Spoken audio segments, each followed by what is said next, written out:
بسم اللہ الرحمن الرحیم نحمدہ و نصلی علی رسولہ الکریم۔ آج ہم اپنے درس کا 10واں سبق پڑھیں گے۔ تو اس سبق کی حدیث ہے، قال النبی صلی اللہ علیہ وسلم ان یسیر الریاء شرک، کہ تھوڑا سا بھی ریا، تھوڑا سا بھی دکھلاوا وہ بھی شرک ہے۔ البتہ شرک کے کئی درجات ہیں، لیکن یہ بھی ایک شرک کے درجے میں آتا ہے کہ آدمی جب یہ نظریہ بنا کے نماز پڑھ رہا ہوتا ہے کہ دیکھو میں فلاں مجھے دیکھے گا تو کتنی بڑی بات ہوگی، کتنا اچھا لگے گا مجھے، یعنی ریاکاری کرنا، نمازیں روزے کوئی نیک کام کر رہا ہے لیکن دکھلاوے کے لیے کر رہا ہے، اللہ کے لیے نہیں کر رہا، تو یہ بھی تو ایک شرک کا درجہ ہوا۔ تو اس سے بھی بچنا چاہیے، یہ مقصد ہے۔ حدیث مبارک ہے کہ جب میت کو قبر میں رکھے تو یہ تو پڑھے بسم اللہ وعلی سنت رسول اللہ، یہ دعا پڑھے جب آدمی میت کو قبر میں رکھ رہا ہو۔ آگے عقیدہ آتا ہے، تو یہاں پر بھی جو عقیدہ نظریہ دیا گیا ہے وہ اسی انبیاء کرام کے متعلق، یعنی جو گزشتہ سے پیوست بات چلتی آ رہی ہے اسی کو ہی آگے بڑھایا جا رہا ہے، یعنی انبیاء کرام کے متعلق جو نظریہ جو عقیدہ رکھنا ہے اسی کی وضاحت ہے۔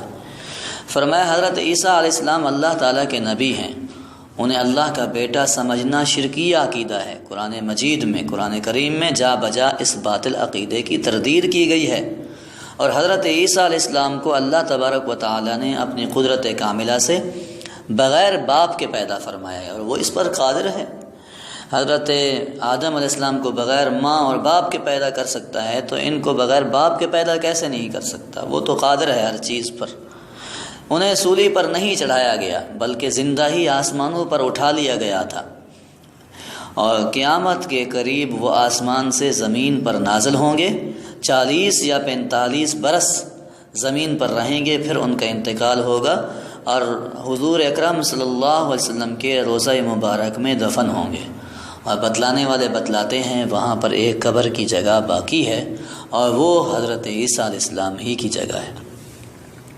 مسئلہ، کپڑا رنگنے والوں کے ہاتھوں پر جو رنگ لگا رہتا ہے اسے اتارنے کی ضرورت نہیں، اس کے ہوتے ہوئے بھی وضو صحیح ہے۔ البتہ لکڑی یا لوہے وغیرہ پر جو رنگ یعنی چپکنے والا روغن جو کرتے ہیں، اگر وہ ہاتھ پاؤں وغیرہ پر جم جائے تو اسے اتارے بغیر وضو نہیں ہوگا، اور یہی حکم تارکول کا بھی ہے۔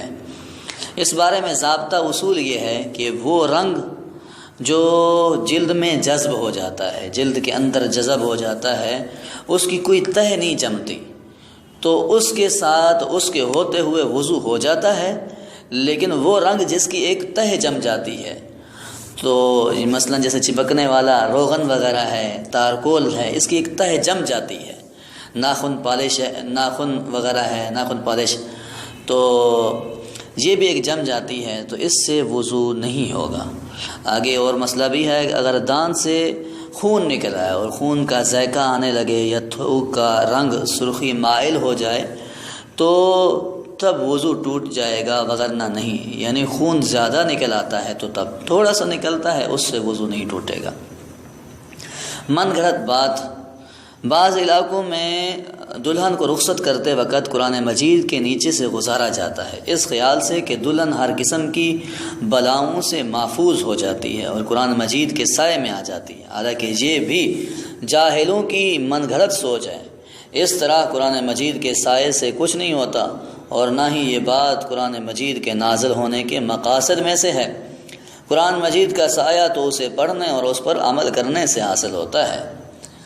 تو مطلب جو ہم نے آج رسمیں بنا رکھی ہیں کہ قرآن کو برکت کے لیے رکھا ہوا ہے، تو یہ نظریہ درست نہیں ہے۔ قرآن تو آیا تھا عمل کے لیے، کہ ہم اس پر عمل کرتے اور ہماری دنیا اور آخرت سنور جاتی، تو تب جب عمل کریں گے تو تب قرآن کا سایہ نصیب ہوگا۔ اللہ رب العزت ہمیں قرآن کی صحیح حقیقت سمجھنے کی توفیق عطا فرمائے۔